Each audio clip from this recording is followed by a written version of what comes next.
जनाब चौधरी क्या हाल है? और चौर साहब की हाल चाल ने? खरीयत है? शुक्र अल्लाह दा। एक बारी और साथ चौर साहब की हाल ने? शुक्र है अल्लाह मकई दा की बनया बनाया? मकई दा की बनना है? हाँ आ जड़ा तू मैंने चौधरी सद लिया यही मैंने बचा बस ਸਾਡੇ ਨਾਲ ਮਕਈਆਂ ਦੇ ਵਿੱਚ ਤੇ ਇਸ ਵਾਰੀ ਉਹ ਹੋ ਗਈ ਹੈ ਜਿਹੜੀ ਕਦੀ ਪਾਕ ਪਤਨ ਤੇ ਕੁੱਤਿਆਂ ਨਾਲ ਵੀ ਨਹੀਂ ਹੁੰਦੀ माशाल्लाह। ਇਹ ਹਾਲਾਤ ਬਣ ਗਏ ਨੇ ਆ ਸਾਰਿਆਂ ਨਾਲ ਪਹਿਲੇ ਤਾਂ ਵੇਂਦਾ ਪਿਆ ਰੇੜੇ ਤੇ ਟਾਇਰ ਲੱਦੀ ਫਿਰਨਾ ਸਿਆਣੇ ਆਂਦੇ ਨੇ ਵੀ ਇਹ ਅੱਗ ਲੱਗੇ ਤਾਂ ਉਹਨੂੰ ਪਾਣੀ ਨਹੀਂ ਆਪੜਦਾ ਹਾਲਾਤ ਇਹ ਬਣ ਗਿਆ ਵੀ ਟਰੈਕਟਰ ਖਲਾ ਖਲਾ ਪੈਂਚਰ ਹੋ ਗਿਆ ਹਵਾ ਨਿਕਲ ਗਈ ਤੇ ਸਾਡਾ ਪਿੰਡ ਫੁੱਲਰਵਨ ਵਜ਼ੀਰ ਕੇ ਆਸੇ ਪਾਸੇ ਕਿਤੇ ਪੈਂਚਰ ਵਾਲਾ ਬੰਦਾ ਹੀ ਨਹੀਂ ਲੱਭਿਆ ਉਹ ਮੀਆਂ ਉੱਥੇ ਪੈਂਚਰ ਵਾਲਾ ਛੋਰ ਲਿਆਂਦਾ ਉਹਨੇ ਟਾਇਰ ਖੋਲ੍ਹਿਆ ਟਾਇਰ ਖੋਲ੍ਹ ਤੇ ਰੇੜੀ ਤੇ ਲੱਦਿਆ ਨਾ ਕਦੀ ਮਗਰ ਰੇੜੀ ਛਿੱਕੀ ਨਾ ਚੁਕਾਈ ਕਦੇ ਆਈ ਦਾਈਆਂ ਨੂੰ ਧੱਕ ਕਦੇ ਆਈ ਦਾਈਆਂ ਨੂੰ ਧੱਕ ਉਹ ਮਸੇ ਰੁੜਦਾ ਖੁੜਦਾ ਉੱਥੇ ਪੈਂਚਰ ਵਾਲੀ ਦੁਕਾਨ ਤੇ ਗਿਆ ਅੱਗੂ ਉਹ ਪੈਂਚਰ ਵਾਲਾ ਆਪ ਹੈਗਾ ਕੋਈ ਨਹੀਂ ਸ਼ਾਗਿਰਦ ਹੈਗੇ ਸੀ ਮੀਆਂ ਲਾਗੇ ਲਗਾ ਤੇ ਮਸੇ ਉਹ ਪੈਂਚਰ ਵੀ ਕੋਈ ਨਾ ਨਿਕਲਾ ਤੇ ਵਾਹ ਬਰਾਈ ਤੂੰ ਜਾ ਹਟਾ ਤੇ ਲਈ ਆਣਾ ਤੇ ਮਕਈਆਂ ਵਾਲੀ ਸੁਣ ਲੈ ਦੱਪੀਆਂ ਜਦੋਂ ਕਣਕ ਸੀ ਉਹ ਕਣਕ ਵੀ ਸਾਨੂੰ ਲੈ ਤੇ ਬਹਿ ਗਈ ਫੀ ਕਿੱਲਾ ਸਾਨੂੰ ਜਿਹੜਾ 2.5 ਲੱਖ ਰੁਪਈਆ ਨੁਕਸਾਨ ਹੋਇਆ ਅੱਗੂ ਹੁਣ ਜਿਹੜਾ ਮਕਈ ਦੀ ਗੱਲ ਆ ਗਈ ਵੀ ਜਿਹੜੇ ਉਹ ਚੰਗੇ ਸਨ ਕਿਸਮਤ ਵਾਲੇ ਬੰਦੇ ਪਹਿਲੇ ਨਿਕਲ ਗਏ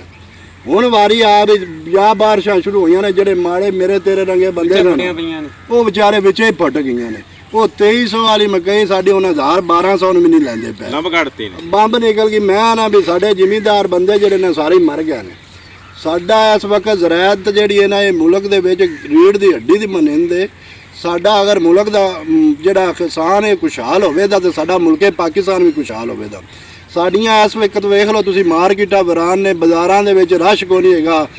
ਸਾਡੀ ਸ਼ਾਇਦ ਭਾਗ ਕੋਈ ਨਹੀਂ ਪਿਛਲੀ ਵਾਰੀ ਅਸੀਂ ਉਹ ਜਿਹੜਾ ਗੰਦਮ ਸੀ 2200 ਨੂੰ ਵੇਚੀ ਉਦੋਂ ਡੀਏਪੀ ਜਿਹੜੀ ਸੀ 11000 ਨੂੰ ਸੀ ਇਸ ਵਾਰੀ ਸਾਡੀ ਗੰਦਮ ਹੋਈ ਉਹ 2200 ਨਹੀਂ ਅਸੀਂ ਵੇਚੀ 2100 ਨੂੰ ਤੇ ਡੀਏਪੀ ਇਸ ਵਾਰੀ 13-14000 ਨੂੰ ਤੇਲ ਜਿਹੜੇ ਤੇਲ ਸਾਡਾ ਉਹ ਵੀ ਇਸ ਮਹੀਨੇ ਦੇ ਵਿੱਚ ਤਕਰੀਬਨ 30 ਰੁਪਏ ਵੱਧ ਗਿਆ ਯੂਰੀਆ ਜਿਹੜੀ ਹੈ ਉਹ ਕਿੰਨੀ ਵੱਧ ਗਈ ਸਾਡੀ ਜਿੰਸ ਦਾ ਰੇਟ ਹੀ ਕੋਈ ਨਹੀਂ ਰਹਿ ਗਿਆ ਤੇ ਉਹਨਾਂ ਦੀ ਹਰ ਸ਼ਾਨ ਭਾਅ ਲੱਗਿਆ ਪਿਆ ਠੇਕੇ ਜਿਹੜੇ ਨੇ ਉਹ 3-3 ਲੱਖ ਰੁਪਇਆ ਹੋ ਗਿਆ ਠੇਕੇ ਦੇ ਵਿੱਚ ਵੀ ਬੰਦੇ ਮਰ ਗਏ ਨੇ ਇਸ ਵਾਰੀ ਮੇਰੇ ਖਿਆਲ ਦੇ ਵਿੱਚ 100 ਵਿੱਚ ਜਿਹੜਾ ਨਾ 40-50 ਬੰਦਾ ਤੇ ਇਸ ਵਾਰੀ ਭਾਈ ਉਂਝੇ ਛੱਡ ਗਿਆ ਜ਼ਿਮੀਂਦਾਰ ਬੰਦੇ ਛੱਡ ਗਏ ਨੇ ਬਾਕੀ ਜੇ ਕੋਈ ਫਿਰਦੇ ਨੇ ਤਾਂ ਆ ਜਿਹੜਾ ਸਾਹ ਰਿਹਾ ਹੈ ਇਹਦੇ ਵਿੱਚ ਉਹਨਾਂ ਦੀ ਵੀ ਕਸਰ ਨਿਕਲ ਜਾਏਗੀ ਤੇ ਮੇਰੀ ਆਪਦੇ ਸਾਰੇ ਜੱਟ ਜ਼ਿਮੀਂਦਾਰ ਭਰਾਵਾਂ ਨੂੰ ਇਹ ਰਿਕਵੈਸਟ ਹੈ ਕਿ ਜਿਹੜਾ ਤੁਹਾਡਾ ਉਸ਼ਰ ਬਣੇ ਉਹ ਵੀ ਦਿਓ ਉਸ਼ਰ ਵੀ ਦਿਓ ਤੇ ਨਮਾਜ਼ਾਂ ਪੜ੍ਹੋ ਤੇ ਅੱਲਾ ਤੋਂ ਮਾਫੀ ਮੰਗੋ ਵੇਖੋ ਨਾ ਜਦੋਂ